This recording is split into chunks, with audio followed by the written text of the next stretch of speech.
नमस्कार, मैं अखिलेश पांडे और आप देख रहे हैं सी न्यूज़ भारत। वक्त हो चुका है न्यूज़ आर का। खबर हरियाणा के रेवाड़ी से है, जहां रेवाड़ी के इतिहास में आज वो सब कुछ देखने को मिला जो आज से पहले आपने कभी भी नहीं देखा होगा। भाजपा के पूर्व विधायक रणधीर कापड़ीवास के एकमात्र आह्वान पर रेवाड़ी के सेक्टर 4 स्थित राजकीय कन्या विद्यालय भवन के गेट पर पिछले 3 दिनों से जारी धरना प्रदर्शन में आज उस वक्त नया मोड़ आ गया जब शिक्षा मंत्री के आदेश के बावजूद निर्माण कार्य नहीं रुका।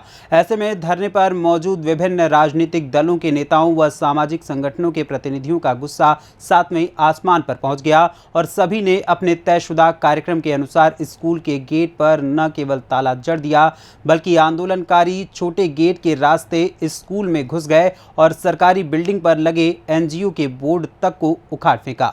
वहीं आंदोलनकारियों ने सरकार को ये चेतावनी भी दे डाली कि जब तक सरकार अपना फैसला वापस नहीं ले लेती तब तक उनका ये आंदोलन इसी तरह जारी रहेगा। उन्होंने ये ऐलान भी किया कि सरकार इस फैसले के विरोध में सभी राजनीतिक दलों व सामाजिक संगठनों द्वारा आज शाम रेवाड़ी में कैंडल मार्च सरकार के विरोध में निकाला जाएगा, जो कि जोरदार विरोध प्रदर्शन किया जाएगा। हालांकि इस दौरान एनजीओ की ओर से कोई प्रतिनिधि वहां मौजूद नहीं रहा। हालांकि सरकारी भवन पर तालाबंदी की सूचना को लेकर जिला प्रशासन द्वारा धरना स्थल पर ड्यूटी मजिस्ट्रेट की नियुक्ति के साथ भारी संख्या में पुलिस बल भी तैनात किया गया था।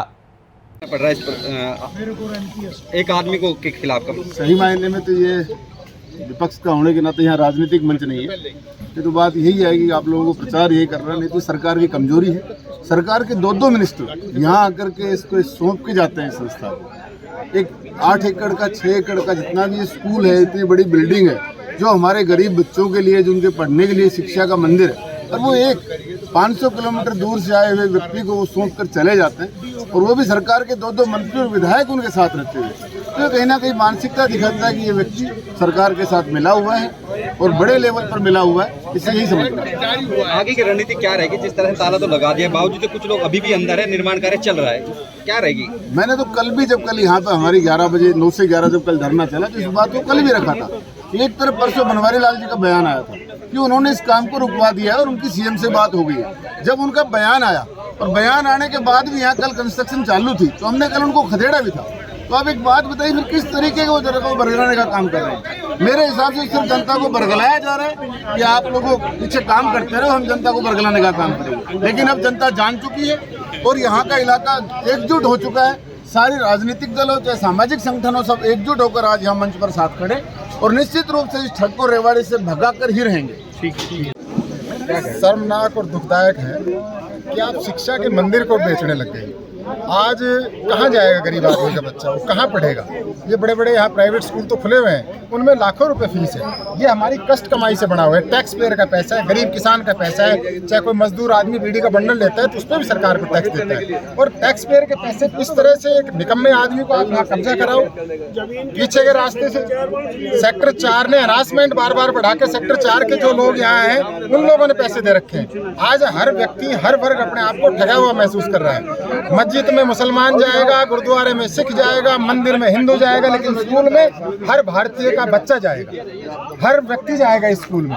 तो आपने एक मंदिर, मस्जिद, गुरुद्वारे सब पे ताले लगाने का काम किया है। जो सभी धर्मों के लोग जहाँ जाके पढ़ें, जहाँ ज्ञान की देवी जहाँ वास करती है, उसने आपको एक यहाँ लक्ष्मी का वास कर दिया कि भाई यहाँ से लक्ष्मी को एक व्यक्ति कमाएगा और इस हमारे इलाके को लूटेगा और ले जाके कहीं और उसको लगाएगा। जो बड़े बड़े उच्च अधिकारी हैं या जो राजनेता इसमें छुपे हुए हैं उनके घर भरने का काम करेंगे। शिक्षा मंत्री आश्वासन देते हैं, बावजूद इसके काम चलता है, क्या इलाके के साथ धोखा नहीं है? निश्चित तौर पे है। और शिक्षा मंत्री जी को पता लग जाएगा अभी कि जो इसमें जो हिस्सेदार है उन सबका पता लग जाएगा। तालाबंदी का भी असर नहीं दिखाई दिया। मेरे इलाके की जो जनता है वो बहुत ज़्यादा आंदोलन जीवी नहीं है, बहुत जल्दी किसी मुद्दे पे एक नहीं होती, लेकिन अगर एक होती है तो फिर पीछा भी नहीं छोड़ती। आज यहाँ एम्स संघर्ष समिति के अनेक लोग यहाँ हैं। उन्होंने वो मुख्यमंत्री ये कहते हैं कि मेरे मुंह से फिसल गया और मेरे मुंह से निकल गई वो एम्स, यहाँ घोषणा नहीं होनी थी, चलो उन्होंने कर दी और उनका मनसा ये थी कि उस पर लिपापोती हो जाए। लेकिन आज यहाँ संघर्ष समिति, जो एम्स संघर्ष समिति, उन लोगों ने वो बीड़ा उठाया और आज सरकार को इस कदर मजबूर किया हुआ है। अगर वो वहाँ एम्स बनेगा तो वो इस एम्स संघर्ष समिति की वजह से बनेगा, जिसकी अगुवाई अनेक हमारे बुजुर्ग प्रबुद्ध लोग, कप्तान साहब जैसे लोग कर रहे हैं। कोई नेता नहीं कर रहा है कोई कुर्ता पजामा पहन के। वो लोग कर रहे हैं जो इस इलाके के दुख और दर्द को समझते हैं, जो समझते हैं इस बात के लिए कि हमारे बच्चों का भविष्य क्या हो। हमारे शिक्षा मंत्री से भी हमने ये पूछा था कि पैसा सरकार का, जमीन सरकार की, बिल्डिंग सरकार की, एक आदमी को जिसने अपना पूरा परिवार इसमें लगाया हुआ है, 5 टीचर लगाए हुए हैं, 600 बच्चे पढ़ा रहे हैं, कहीं ना कहीं इलीगल तो है ही, लेकिन सारा पैसा सरकार का, उसके बावजूद एक आदमी को करोड़ों रुपए की बेनिफिट किस तरह दिया जाए? हिस्सा बट रहा है ना, निश्चित तौर पे हिस्सा बट रहा है, 100% हिस्सा बट रहा है। और जो करोड़ों रुपए कमाता है वो जमीन खरीदे। आज हमारे को जो यहाँ शिक्षण संस्थाएं, हमारे को उनसे परहेज थोड़ी ना है। इस इलाके में भी उन्होंने भी शिक्षा के अलग जगाने का काम किया। जैसे प्राइवेट स्कूल, हम उनके विरोध में नहीं है, उनकी वजह से आज हमारे बच्चे भी कंपटीशन में कर रहे हैं। अनेक बच्चे यहाँ ऐसे IAS और IPS बन रहे हैं, डॉक्टर बन रहे हैं, इंजीनियर बन रहे हैं। करे ना, वो भी अपना पैसा लगाए, खोले, हमारे इलाके को पढ़ाना चाहता है। लेकिन ये जो मंदिर है ये गरीब लोगों के लिए बनाया हुआ है, जिसके पास 100 रुपये भी नहीं है, जो अपने एक समय का खाना जिसको नहीं मिलता, उनके बच्चे यहाँ आके। एक प्रधान जी, सबसे बड़ी बात है कि ये आदमी पूरे प्रशासन को जूती की नोक पे रखता है। यहाँ तक कि मीडिया, डॉक्टर्स, किसी प्रशासनिक अधिकारियों को अंदर एंट्री नहीं देता। पेरेंट्स को जो अभिभावक आते मिलने के लिए, उनसे मिलने नहीं देता। पहाड़ एक कहते हैं ना कि आपका कभी ना कभी पाप का घड़ा फूटता है, तो वो जो पाप का घड़ा है वो आज फूट रहा है ना, कि आज मीडिया कर्मी भी इसके विरोध में है, आज हम सब भी इसके विरोध में हैं। इसके गलत कारनामे अभी एक मीडिया कर्मी भाई बता रहे थे 6 महीने पहले, इसलिए मुझे जान से मारने तक की धमकी दी। तो आज है ना सब आपके साथ, और इसका आप लोगों की बस एक आपसे विशेष यही हाथ जोड़ के विनती है कि और सब ये मत दिखाओ कुछ अकबे आज इस पार्क में ये काम है, आज इसको एक मुद्दा बनाओ ताकि लोग आपके द्वारा हम जल्दी से जल्दी लोगों के बीच में जाएं और आपको लोग देखेंगे, सुनेंगे और उससे देखेंगे कि यहाँ एक धरना चल रहा है, तो ज़्यादा से ज़्यादा लोगों की चाहे घर में बैठ के भावना जुड़े, एक भावना जुड़ेगी, वो भावना जोड़ने का आप भी काम करें। इतनी नहीं हो पाई जितनी अनुमान लगाया जा रहा था, उसका क्या कारण है? नेता तो तमाम आ गए, लेकिन आम लोग नहीं। ऐसा है ना, तो यहाँ किसी को बुलाया गया, मेरे पास भी किसी का कोई निमंत्रण नहीं है, मुझे ये कहने में कोई दिक्कत नहीं है। यहाँ किसी का निमंत्रण यहाँ दिए भी नहीं जाएंगे, और ये भीड़ नहीं है। आप इसको वो मत मानो खाने के पैकेट से आए हुए लोग हैं। यहाँ ये दरी किसने बिछाई नहीं पता, यहाँ कुर्सी किसने बिछाई नहीं पता, ये माइक किसने लगाए, पानी कौन पिला रहा था नहीं पता, ये स्वयं कर रहे हैं लोग। और ये आप इसको भीड़ तंत्र मत मानो। भीड़ तंत्र तो रैली में लोग आप फूट के पैकेट दो, हजारों लोग ले जाओ, हमने खूब रैलियाँ कराई, खूब वो करिए, चाहता तो मैं 500-700 आदमी साथ आ जाएंगे, कल से कहेंगे आना शुरू हो जाएंगे, नहीं। जो इस लड़ाई में, जंग आज़ादी की लड़ाई में शहीद भगत सिंह तो अकेला ही एक ही था ना, दूसरा भगत सिंह कहाँ से लाए? तो जो इस जंग आज़ादी की लड़ाई, इस इलाके को आज़ाद कराने की, जो इस जंग आज़ादी की लड़ाई में साथ है, वो अकेला ही बहुत है। ये कप्तान साहब का नारा सुने क्या अभी आपने? मैं तो इनको देख रहा था, इनने इतनी जोर की भारत माता की जय बोली, मैं हिल गया नीचे से, मेरे धरती हिल रही। तो ये 1000 के बराबर है, इसलिए आप इसको प्लीज, इसको भीड़ की उससे ना जोड़े और ये ना चलाएं, भीड़ नहीं है। हम खुद अपने आंदोलन को कमजोर करेंगे, इस आंदोलन को मजबूती दे। आप सभी का बात क्या कहेंगे इसको? इसको ये कहेंगे कि हमारे बावल के विधायक और मंत्री जी ने ये कह दिया था कि काम बंद कर दिया गया है और उसको पीपल संस्था कह दिया गया है, तो उसको खाली कर दें। मंत्री जी के कैबिनेट मंत्री जी के आश्वासन के बाद हम ढीले भी पड़ गए थे। हमने मान लिया था कि सरकार ने ठीक निर्णय ले लिया, किंतु उसके बाद भी इस NGO का सामान अंदर जाता रहा और ये अपना काम जारी रखे। मैं DC साहब से मिला, DC साहब ने कहा कि नहीं, अभी रिटर्न ऑर्डर नहीं आया है, तो वो काम करता रहे और हम ये मान लें कि मंत्री जी ने ठीक कह दिया। पर ये बहुत खतरनाक घटना घटी है कि कैबिनेट का मंत्री आश्वासन दे दे और जिला प्रशासन उसको कंप्लाई ना कर पाए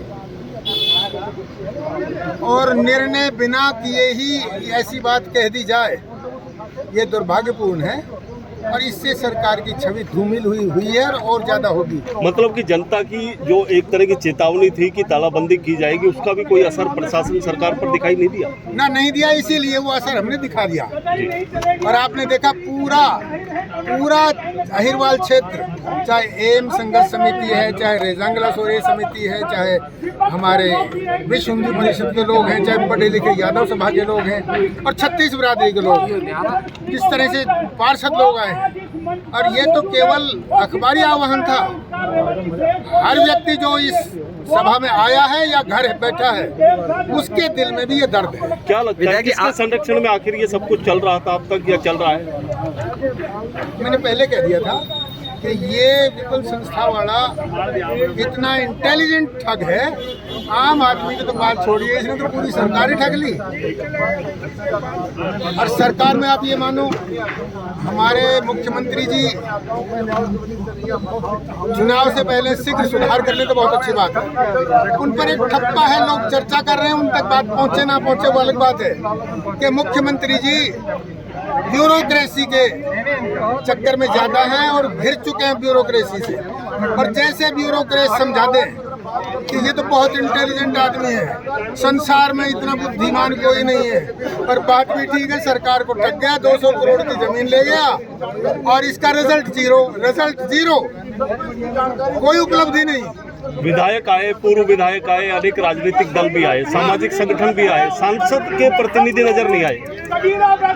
ऐसा है कि उनकी आदत काम करने की नहीं है, उनको बार बार उलाना दूं, मैं सब कुछ कह चुका हूँ। एक बहिष्कार की भी बात कही थी, जो प्रतिनिधि नहीं आएगा उसका बहिष्कार करेंगे। जनता अपने आप कर देगी, देखते जाओ, मेरी कहने की जरूरत ही नहीं। एक शिक्षा मंत्री ने परसों कहा कि कार्य बंद करे, क्या जनता के साथ अहिरवाल के साथ धोखा नहीं जिस तरह से? ये अहिरवाल को समझ नहीं पाए, ये वो अहिरवाल है जिसके लिए सैनिकों की भूमि मान के, ताकतवर भूमि, शहीदों की भूमि मान के मोदी जी प्रधानमंत्री बने थे। तो ये अहिरवाल का एरिया बहुत शांतिपूर्वक तो है, पर कमजोर नहीं है, ये दबता नहीं है, संघर्ष करना जानता है, शहीद होना जानता है, और जो शहीद होना जानता है वो कुछ भी कर सकता है। ये तो मानेंगे कि धोखा हुआ है कहीं ना कहीं? कोई बात नहीं, बहादुर कब किसी का आसरा एहसान लेता है, वो कर गुजरता है, दिल में ठान लेता है। अगला कदम क्या होगा तालाबंदी के बाद? जो हिम्मत हारते हैं जिंदगी में मार खाते हैं, हौसला जिसमें होता है बाजी मार जाते हैं। अगला कदम वो सरकार डिसाइड करेगी। धरना जारी रहेगा? जारी रहेगा, धरना जारी रहेगा। इसको लेकर आखिर क्या मजबूरी थी कि ताला लगाना पड़ा? देखिए, सबसे पहले तो मुबारकबाद देना चाहूँगा पूरे हमारे क्षेत्र को कि आज सभी राजनीतिक पार्टी से, चाहे सत्ता से हो विपक्ष से हो, आज यहाँ इकट्ठा होकर अपनी आवाज़ को बुलंद किया है। और मुझे लगता है आज ये इलाका जाग गया है और सरकार के खिलाफ लामबंद होकर हमने यहाँ पर फैसला किया है कि ये जो निजी संस्था जो ये चलाने का काम कर रहे हैं एनजीओ को, उसको यहाँ से खदेड़ने का काम हम लोग करेंगे मिलकर। विधायक जी, लगता नहीं एक बड़ा गोलमाल है, तो पूरे प्रकरण की जांच होनी चाहिए कि आखिर अब तक चल क्या रहा था? देखिए, ये तो हम लोगों ने बात स्वयं भी, जब मेरे मुख्यमंत्री से मुलाकात हुई थी तब भी मैंने उनको ये बात बताई थी कि किस तरह से एक प्राइवेट एनजीओ को अगर आपने ज़मीन दे भी दी है, वो किस तरह से बिना अपना नक्शा पास कराए हुए बिल्डिंग का काम शुरू कर दिया था। तब मुख्यमंत्री जी ने ये कहा था कि मेरे संज्ञान में ये तो मामला है कि भाई हमने एक निजी एनजीओ को ये दिया है, पर उनके संज्ञान में ये मामला नहीं था कि भाई उन्होंने बिल्डिंग का काम शुरू कर दिया बिना नक्शा पास कराए। तो मुझे लगता है कहीं ना कहीं बड़ा गड़बड़ घोटाला है और आने वाले समय के अंदर आप आज ये तो बात कह रहे हैं सरकार की तरफ से आ रही निकल के कि भाई इस संस्था को यहाँ से हटाकर वापस हमारा कॉलेज खोल दिया जाएगा, पर यह भी बड़ी सोचने वाली बात है कि किसके शहर के ऊपर ये जो नक्शा पास बिना करवाए हुए बिल्डिंग बना दी।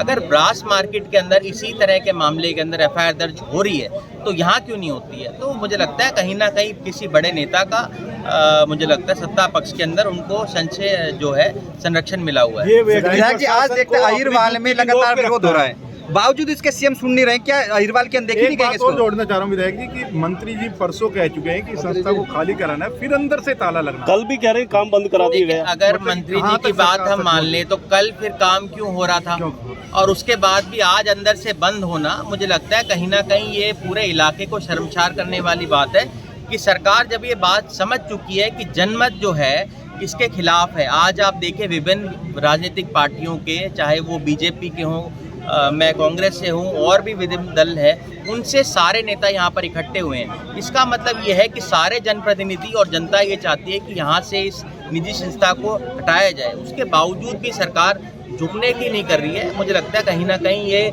इलाके का बहुत बड़ा अपमान सरकार द्वारा किया जा रहा है। क्या धरना आगे जारी रहेगा? जैसे आपकी भी बात हुई होगी संघर्ष समिति, आप मौजूद हैं? देखिए, आज रात को जैसा कि बताया गया 8 बजे कैंडल मार्च यहाँ पर निकाला जाएगा। उसके बाद जो भी आगे की रूपरेखा बनाई जाएगी, मैंने आज यहाँ पर कहा भी है कि हमारे संयोजक इसको रणधीर जी को बनाया गया है। जो भी इनकी पूरी कमेटी का फैसला होगा उसके अंदर हम लोग साथ हैं। हमारा जो परम लक्ष्य यही है कि यहाँ के युवाओं को यहाँ स्कूल के बाहर क्या कहेंगे?